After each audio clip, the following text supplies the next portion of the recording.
All right, let's get right into it. We live in these amazing modern homes, but what if one of the most basic things in our house, the light bulb, is secretly waging a war on our sleep? Today, we're going to look at the science and find out who's really winning this fight. You know that feeling, right? It's late, you're physically exhausted, but your brain just refuses to shut down. Well, you are definitely not alone, and it turns out the culprit might be, well, shining right there in your face. So, to really get what's happening here, we need to introduce the hero of our story, a hormone called melatonin. Think of it as your body's official, "it's time to power down for the night" announcement. Here's how it works. Your brain starts pumping out melatonin, but, and this is the key, only when it senses darkness. As those melatonin levels rise, it's like a wave washing over your body, telling every single cell that night is fallen and it's time to prepare for sleep. And believe me, this isn't just some casual heads up from your body.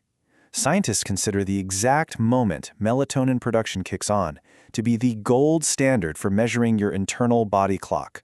It is that important. It's like the starting gun for your entire nightly restoration process. So, if darkness is the trigger for this all-important sleep hormone, what happens when our homes are basically never dark anymore? Well, it's time to meet the villain of our story. And here is the core of the problem. Your brain evolved over millennia to associate light with daytime and darkness with nighttime. So when you're blasted with artificial light in the evening, especially light that's rich in blue wavelengths, it slams the brakes on melatonin production. Your brain is literally being tricked into thinking the sun's still out. Now, not all light is created equal. Not even close. On one side, you've got that crisp, bright, cool white light. It's packed with the blue light that basically screams, "Wake up, it's midday," to your brain. And on the other side, you have warm white light, which has way less of that blue light and, as a result, is a lot friendlier to your internal clock. But come on, how much of a difference can a light bulb really make? Well, a study put our common household bulbs to the test, and let me tell you, the results are eye-opening. Look at this! It's just so clear. Those cool white LEDs and CFLs, they suppressed melatonin by over 12%. Now compare that to an old-school incandescent bulb, which barely moved the needle, at just 1.5%. Let's just put that in perspective. A median suppression of 12.3% from a single cool white LED, that is a huge biological signal. It's over 8 times more disruptive than an incandescent bulb.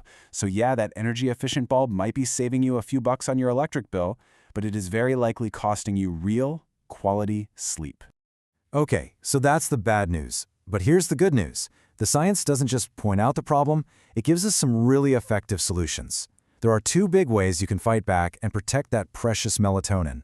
First up, we've got the high-tech fix. If you like the efficiency of modern LEDs, you don't have to get rid of them. You just need to get smarter ones.